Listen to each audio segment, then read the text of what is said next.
For the first 14 years of my life, my video game experience was limited to this.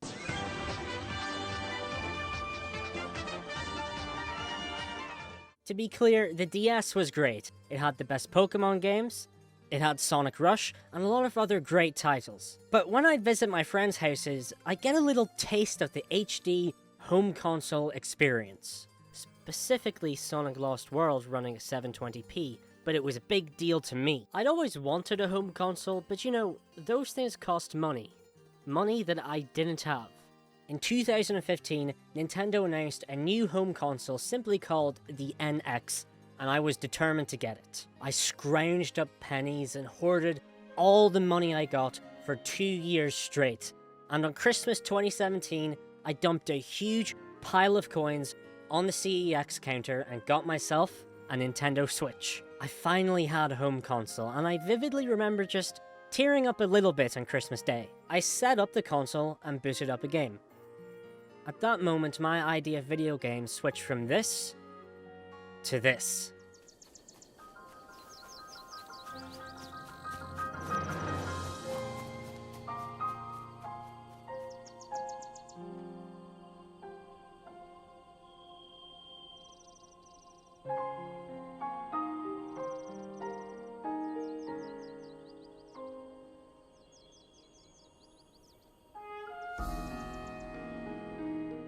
I embarked on a mind-blowing journey. I trekked vast tundras, climbed towering mountains, found all sorts of landmarks and gorgeous views, and also struggled to grasp the idea of 4 shoulder buttons, but I did get there in the end. Like it did for so many others, The Legend of Zelda Breath of the Wild redefined how I thought of video games. And since then, I've been chasing that same feeling wherever I can find it. I've enjoyed lots of different experiences. The immersion of Spider-Man PS4 and its deeply moving story. I begrudgingly ended up enjoying Persona and the characters that series introduced to me. And I've been slowly working my way through the Yakuza games, which are a little harder to define, but I'm getting something good out of all the crazy shit that's going on in there. I've had a fun time with the home console experience, but at the end of the day, I've never really had that Breath of the Wild sensation recaptured. On top of that, over the last few years, I've witnessed so many quote-unquote AAA games release in buggy, completely unfinished states. The downfall of the AAA category has been monumental, and it feels like the negative impact of corporate greed is more apparent than ever in the gaming industry. In many ways, weathering through the endless apology tweets from game studios and seeing people give 60 quid to game companies that have no intention of giving us our money's worth, gaming kinda lost its splendor, and the magic that Breath of the Wild once invoked on me started to die out. Well, that is until...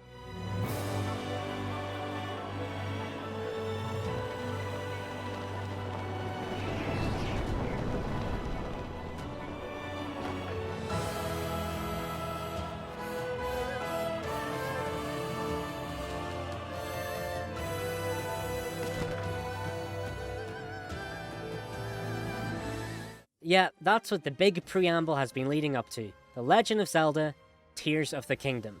I don't need to tell you about the critical acclaim it's been met with, and it 100% deserves it. It's funny how after all this time, the only thing that could recapture the wondrous feeling of Breath of the Wild was a sequel to Breath of the Wild. But it does everything Breath of the Wild did so much better, and I don't even know how that's possible, but Nintendo pulled it off. After the rough patch the video game industry dragged us through, Tears of the Kingdom just reminds us what a video game is meant to be. Because it's just a video game. But also so much more. When you play Tears of the Kingdom, it feels like you're doing just that. Playing. Hyrule is just a massive toy box that you can really do anything in. The Ultra Hand mechanic is such a crazy feat of game development that it feels like it expands Hyrule without even adding any new areas. You can build so many creative contraptions to traverse a land, skies, and depths. Will all of your contraptions work out? No. But that's the joy. The game makes you be creative. It forces you to experiment, and even your failed experiments feel fulfilling. You learn from your mistakes and try building something new. Sometimes you'll see a stranded Korok that needs transport, and next thing you know, you've built a whole car to drive it up a hill and return him to his buddy. Or you can strap it to a rocket, point it in the general right direction, and just hope for the best. Or you could, do this.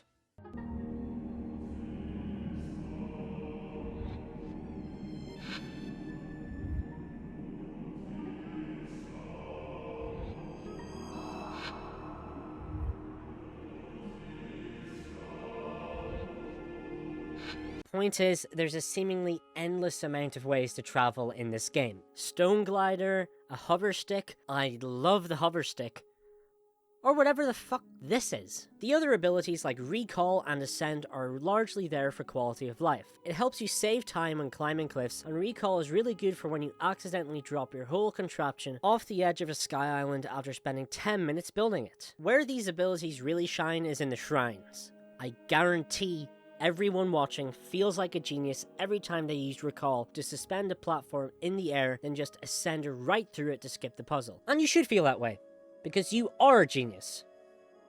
Just like the open world, there's no right way to do the shrines, which is a great update to Breath of the Wild shrines. In Breath of the Wild, most of the time it felt like you just had to do things as the developers intended, and there wasn't really any player creativity involved. Unless you knew how to wind bomb, most shrines were a one-way street and nothing more. Tears of the Kingdom shrines feel more like, here's some equipment, and here's where you need to go, do whatever feels right to you. You just feel like a kid with a box of Lego. Anything seems possible with the tools at hand. The world is your oyster, and it's beautiful. The fuse ability was a welcome tool, although it never really made me feel too creative. Sure, you could add an item to your weapon that changes its elemental effect, but ultimately you end up just fusing strong monster parts to it to increase the damage output. I feel like it shines the most when experimenting with different types of arrows. For instance, fusing a key swing to an arrow makes it go further, or a puff shroom turns it into a sort of stun grenade. Fuse definitely adds a new layer of experimentation to one-on-one combat, and encourages you to use every item that you collect at some point in the game. But I definitely wasn't as amazed by it as I thought I would be.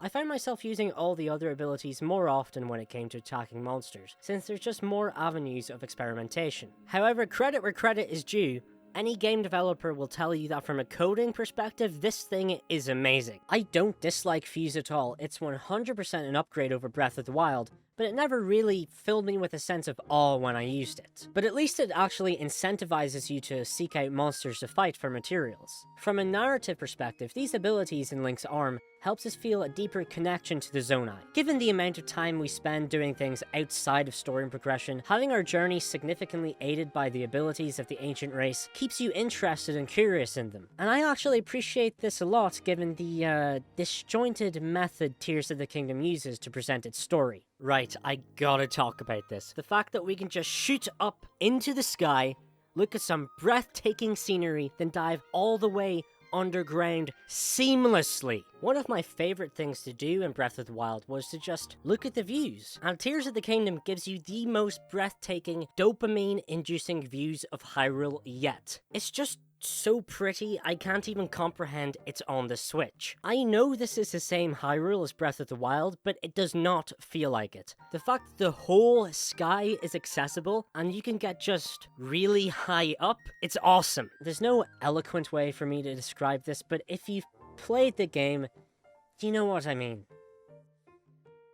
Video games are so cool. I like the visual storytelling in this game. It's done very simply and serves as a guide to get the player from one point of the narrative to the next. Sure, you are free to do whatever you want in any order, but you're probably gonna check out, you know, the giant fucking tornado engulfing the Hebra region.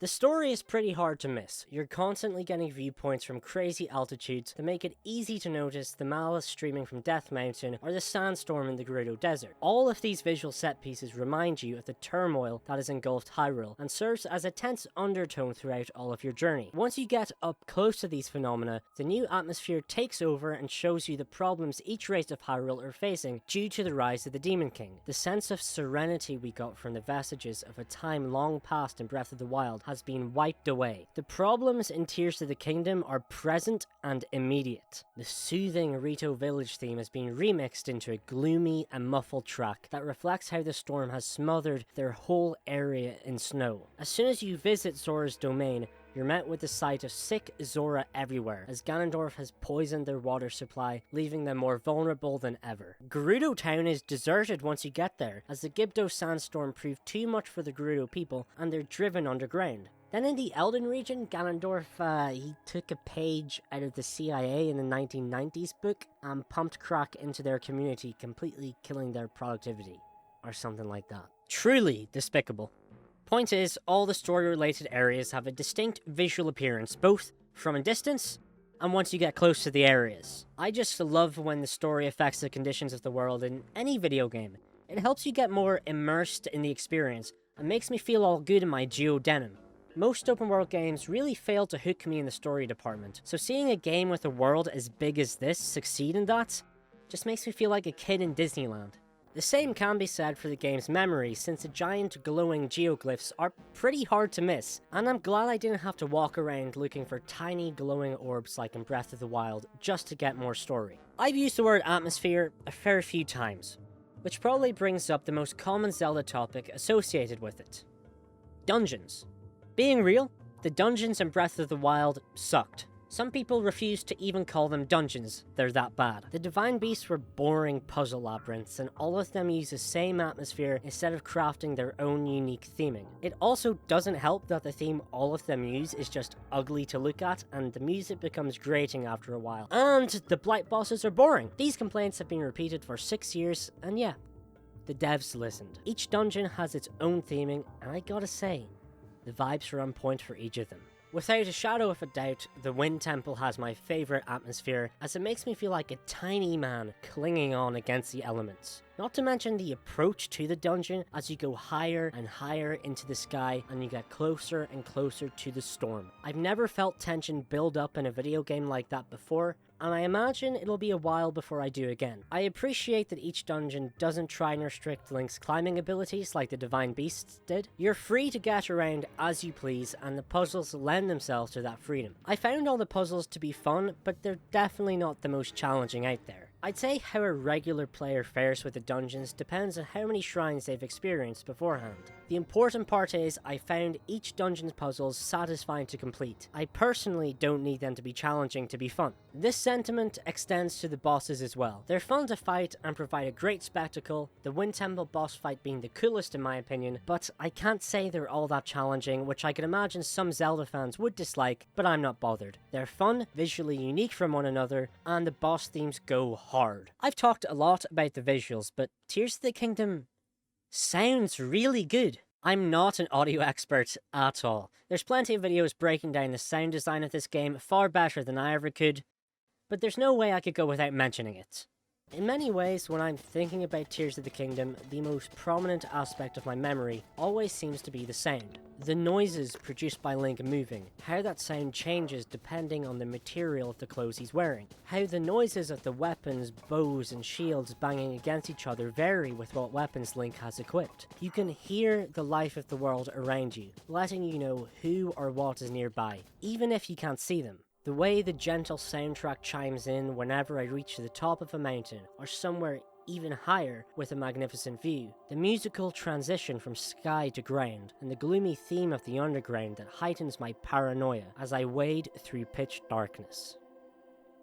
Combine this with the grandiose and bombastic boss fight themes and the music in the cutscenes, just heightening the emotional impact of significant story moments. The result is like someone pouring a heavenly nectar down your ear canal, which would realistically be very uncomfortable, but you get what I'm saying. Like I said, the sound of this game is its most vivid aspect in my head, and I don't doubt that this is the case for a lot of people. And that, in itself, is a testimony to the quality of the sound department's craftsmanship. Tears of the Kingdom's story is told in a similar manner to Breath of the Wild, and to be honest, that's not necessarily a good thing. Both games scatter memories throughout the world for Link to find, which is a good incentive for exploration, but makes the events of the story feel disjointed. Breath of the Wild's story in particular was lacking, as the backstory of the game is effectively explained in one long expedition dump at the very beginning. And the memories really just show you character moments between dead characters that loosely build up to a climax that you never really get to see.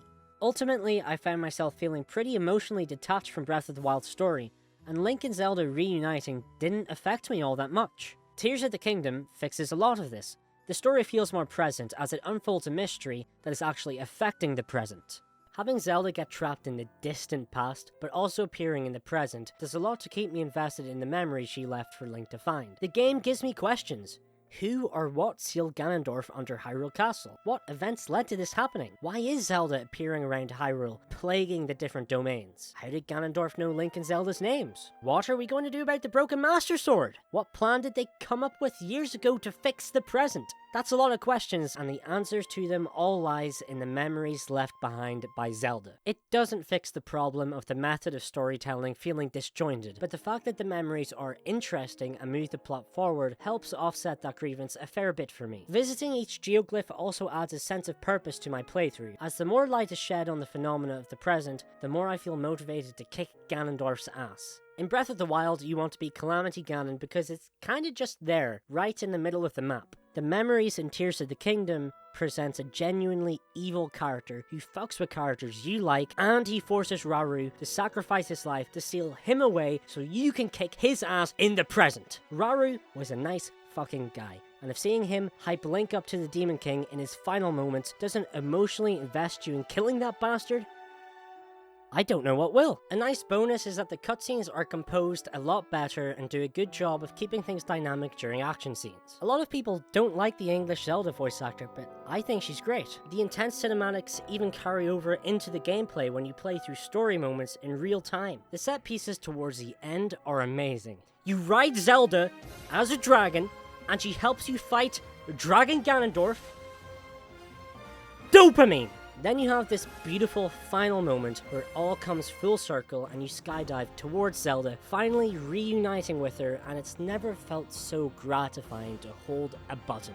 Like I said, Tears of the Kingdom is a video game. It's a journey into a fantasy world where you explore the deep underground, the sprawling wilds of the surface, and ascend to a world in the heavens. The exploration of the physics, chemistry, and crafting systems provide a whole other world in the form of your mind, allowing it to roam free in this fully realized Hyrule. Everything you do is done with a sense of purpose, because you gotta save Zelda. Tears of the Kingdom is filled with a passion for game making, a passion that Nintendo has always used so well. The video game industry has gone through, and likely will continue to go through, a rough a messy time. A time caused by corporations, including Nintendo, trying to capitalize on the gaming phenomenon, and that greed ultimately causing the vision of many artists to fall flat on its face. But from time to time, the passion wins out, and you get something like Tears of the Kingdom, a video game that reminds me that I love video games.